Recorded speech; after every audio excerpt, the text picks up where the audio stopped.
Hi friends, அனைவருக்கும் வணக்கம். எல்லாரும் எப்படி இருக்கீங்க ஃப்ரெண்ட்ஸ்? நல்லா இருக்கீங்களா? இந்த வீடியோவில் ரொம்பவே ஈஸியான ஒரு சிம்பிளான லஞ்ச் மெனு பார்க்கலாங்க. ரொம்ப அதிகமான இன்க்ரீடியன்ட் இல்லாமல் ரொம்பவே ஹெல்த்தியான ஒரு ரெசிபியாக இருக்கும். ஒடிஷாவில் வந்து விரத நாட்களில் பொதுவாக வந்து சாய்பாபா சாமி விரதம் எடுக்கிறவங்க ரொம்ப எல்லா ஸ்டேட்லேயுமே வந்து இந்த மாதிரி செஞ்சு சாப்பிடுவாங்க. அதோடு வந்து வெங்காயம் பூண்டு இல்லாமல் புழுங்கல் அரிசி இல்லாமல் பச்சரிசியில் செய்கிறது. மசாலா ஐட்டம்ஸ்லாம் எதுவும் நம்ம வந்து ஆட் பண்ணாமல் ஃப்ரெஷ்ஷாக நம்ம வீட்டில் செஞ்சு செய்கிறது ரொம்பவே ஈஸியாக சட்டுன்னு செய்யக்கூடிய ஒரு லஞ்ச் மெனுங்க. கண்டிப்பாக உங்களுக்கு பிடிச்சிருக்கும். ஒரு தடவை இந்த மாதிரியே ட்ரை பண்ணி பாருங்கள். இப்போ வாங்க எப்படி செய்யுதுன்னு சொல்லி பார்க்கலாம். முதல்ல அடுப்பு மேலே ஒரு பாத்திரத்தில் கொஞ்சம் தண்ணி வச்சுக்கலாம். தண்ணி வந்து சூடாகட்டும். நம்ம உலை காய்ச்சுற மாதிரி நம்ம வந்து தண்ணியை காய்ச்சிக்கலாம். இந்த பக்கம் வந்து கொஞ்சம் பச்சரிசியை நான் தண்ணியில் கழுவி வச்சுருக்கேன். இது வந்து நிலத்துல இப்போ புதுசாக விளைஞ்ச அரிசி. இந்த அரிசி வந்து நம்ம சாதம் கொஞ்சம் குழ குழன்னு வந்த மாதிரி வரும். ஏன்னா இப்போ தான் நிலத்துலேருந்து வந்திருக்கு. தண்ணி ஃபஸ்ட்டு கொதிக்கட்டும், நம்ம அப்புறமா அரிசி போடலாம். இந்த பக்கம் இன்னொரு பாத்திரத்தில் கொஞ்சம் தண்ணி வச்சுருக்கேன். அந்த தண்ணி நல்லா சூடான உடனே கொஞ்சமாக தண்ணியை எடுத்து வச்சுட்டேன். அதுக்கப்புறம் இந்த பக்கம் கொண்டக்கடலையும் பட்டாணியையும் தண்ணியில் நான் ஊற வச்சுருந்தேன் நைட்டில். இது வந்து ஒரு 4 மணி நேரம் போல் நல்லா ஊறியிருக்கு. இந்த பட்டாணியையும் கொண்டக்கடலையும் ஃபஸ்ட்டு இந்த தண்ணியில் போட்டுக்கலாம். ஏன்னா இது ரெண்டுமே கொஞ்சம் வேக டைம் எடுக்கணும். இல்லை காய்கறிகளோட பேஸ் பண்ணும்போது நமக்கு இந்த கொண்டக்கடலையும் பட்டாணியும் கொஞ்சம் டைம் எடுக்கும். அதனால் நம்ம இதை ஃபஸ்ட்டு போட்டுட்டு இதை மூடி வச்சிடலாம். இந்த பக்கம் நம்ம அரிசியை போட்ட அப்புறமா கொஞ்சம் மஞ்சத்தூள் போட்டு நான் இந்த சாதம் செய்கிறேன். இதுக்கு பேர் வந்து கெச்சடின்னு சொல்லுவாங்க. கொஞ்சம் டிஃப்ரெண்ட்டாக இருக்கும். இதில் வந்து தேங்காயெல்லாம் போட்டுட்டு வேறு மாதிரி இருக்கிறது. இதை ஃபுல்லாக வந்து எப்படின்னு சொல்லி தெரிஞ்சுக்கணுன்னா கமெண்ட்ஸில் சொல்லுங்கள். கண்டிப்பாக நம்ம அப்லோட் பண்ணலாம். இது லஞ்ச் மெனுனால நான் ஜஸ்ட்டு சின்ன சின்ன கிளிப்ஸாக வந்து நான் இதை காட்டுறேன். இப்போ இதை மூடி வச்சிடலாம். சாதம் வெந்த அப்புறம் நம்ம வடிச்சுக்கலாம். இந்த சாதத்தோட ஒரு 2 பிரியாணி இலையும் போட்டுக்கலாம். நல்லா வாசனையாக இருக்கும். இதை மூடி வச்சு கொஞ்ச நேரம் கழித்து இதை வடிகட்டிடலாம். இப்போ பாருங்கள், சாதம் வந்து நல்லா வெந்துருச்சு. நம்ம வடிகட்டிடலாம். பச்சரிசி சாதம்னாலே நம்ம வந்து லைட்டாக கொதி வந்தாலே நம்ம வெடிச்சிருவோம். அதோடு இது வந்து கொஞ்சம் புது அரிசி, அதனால் கொஞ்சம் இப்போ நான் உடனே வெடிச்சிடுறேன். இந்த பக்கம் பார்த்திங்கன்னா இந்த கொண்டக்கடலையும் பட்டாணியும் நல்லா வெந்துருச்சு. வீடியோ எல்லாமே நம்ம வந்து கொஞ்சம் ஸ்பீட் பண்ணி பார்த்துக்கலாம். இல்லைனா ரொம்ப லென்த்தியாக போயிடுது. அதனால் நான் வந்து ஸ்பீட் பண்ணியிருக்கேன். இப்போ வந்து உருளைக்கிழங்கு ஒரு 5 உருளைக்கிழங்கு போல் நல்லா சுத்தமாக கழுவி இந்த மாதிரி சின்ன சின்ன சைஸில் கட் பண்ணி வச்சுருந்தேன். அதையும் இதோட சேர்த்துட்டு கொஞ்சம் மஞ்சத்தூள் சேர்த்து மூடி போட்டு இதை வேக வைக்கலாங்க. இது வேகட்டும். இந்த பக்கம் சாதம் வெடிச்ச அப்புறமா அதில் தேங்காய் துருவலை கொஞ்சம் கொஞ்சமாக போட்டு சாதத்தோடு நல்லா கிளறி விட்டுடலாம். பாருங்கள், இந்த மாதிரி எல்லாத்தையும் கிளறின அப்புறம் கொஞ்சம் திறந்து வச்சிட்டோம்னா அந்த காற்று போக போக கொஞ்சம் சாதம் வந்து தனித்தனியாக வந்த மாதிரி வரும். இப்போதைக்கு நம்ம கொஞ்சம் கொஞ்சமாக தேங்காவை இந்த மாதிரி போடணும். அதுக்கப்புறம் மறுபடியும் இதை கலக்கணும். இந்த மாதிரி இந்த சாதம் வந்து செய்வாங்க. இப்போ இது அப்படியே இருக்கட்டும். இந்த சைட் பாருங்கள், பட்டாணியும் கொண்டக்கடலையும் நல்லா வெந்துருச்சு. உருளைக்கிழங்கு போட்டு ஒரு 2 நிமிஷம் இந்த மாதிரி நல்லா ஹை ஃப்ளேமில் கொதிச்ச அப்புறமா பருப்பு சேர்த்துக்கலாம். நான் வந்து ஒரு 200 கிராம் அளவுக்கு பருப்பு வச்சுருக்கேன். அந்த பருப்பை இதோட சேர்க்குறேன்.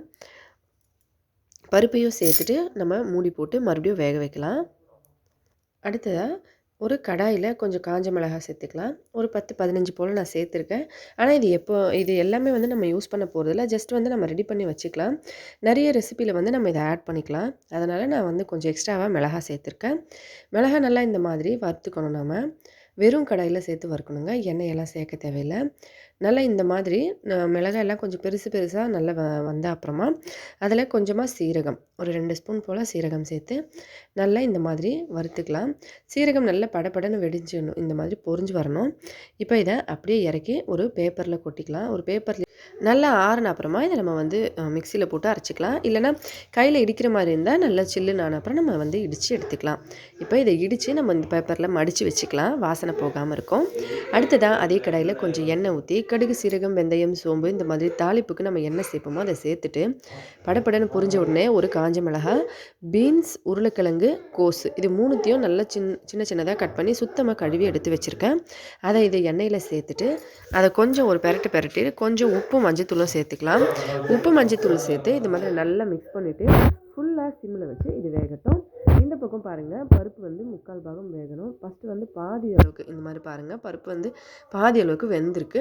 இப்போ இதில் வந்து நம்ம முள்ளங்கி, பீன்ஸ், சேப்பக்கிழங்கு இது மூணுத்தையும் கட் பண்ணி வச்சதை சேர்த்துக்கலாம். அதோட ஒரு தக்காளி இதையும் சேர்த்துட்டு மூடி போட்டு வேக வைக்கலாம் மறுபடியும். இது வந்து ஒடிஷாவில் டால்மான்னு சொல்லுவாங்க. டால்மானா ஒடிஷாலேயே ரொம்ப ஃபேமஸான ஒரு ரெசிபி. இது சாதம், இட்லி, தோசை இந்த மாதிரி பூரி எல்லா ஐட்டமோட இதை சேர்த்து சாப்பிடுவாங்க. ரொம்ப நல்லாயிருக்கும். இப்போ நம்ம இந்த மாதிரி காய்கறி சேர்த்த உடனே இதில் கொஞ்சம் உப்பு சேர்த்துக்கலாம். உப்பு சேர்த்துட்டு இதை வேக வைக்கலாம். வேகட்டும். காய்கறிகளோட சேர்ந்து உப்பு உள்ளுக்குள்ளே சேர்ந்து வரட்டும். இப்போ இது வேகட்டும். மறுபடியும் மூடி போட்டு வேக வைக்கலாம். நம்ம காய்கறி போடுறத பார்த்தாலே உங்களுக்கு தெரியும். சாஃப்டான காய்கறிகளை நம்ம கடைசியாகவும் நல்லா வேகிறதுக்கு டைம் ஆகுறது ஃபர்ஸ்ட்லேருந்து போட்டுகிட்டே வரோம் இல்லைங்களா? இப்போ வந்து கத்திரிக்காவும் இஞ்சி கொஞ்சம் நசுக்குனதும் சேர்த்துக்கலாம். இதையும் கலந்து இந்த மாதிரி மூடி வச்சிடலாம். மறுபடியும் கொஞ்ச நேரம் கழித்து கத்திரிக்காய் வந்து வேகிற அந்த ஸ்டேஜ் வந்து வந்த அப்புறமா இந்த மாதிரி கொஞ்சம் பூசணிக்காவும் சேர்த்துக்கலாம். எல்லாத்தையும் மூடி மறுபடியும் வேக வைக்கலாம். இந்த பக்கம் பார்த்திங்கன்னா இந்த பொரியல் வந்து இந்த மாதிரி நல்லா வெந்துருச்சு. முழுசாகவே வெந்துருச்சுங்க. ஆனாலும் நம்ம என்ன பண்ணணும்னா, நார்த் சைடில் இந்த பொரியலை வந்து பச்சையிறது அப்படின்னு சொல்லுவாங்க. அப்படின்னா என்னென்னா, லைட்டாக கொஞ்சம் தீய விட்டு அதை கலரி விடுவாங்க. அந்த மாதிரி பண்ணும்போது கொஞ்சம் டிஃப்ரெண்ட்டான டேஸ்ட் வரும். அதனால் நானும் இங்கே பண்ணியிருக்கேன் பாருங்கள். கொஞ்சம் தீஞ்ச மாதிரி. மறுபடியும் இப்போ இந்த மாதிரி கரண்டியை வச்சு தேய்க்கணும். இந்த மாதிரி செஞ்சுட்டு இப்போ நம்ம அடுப்பை ஆஃப் பண்ணி இறக்கிட்டால் நம்ம பொரியல் ரெடி ஆகிடும்.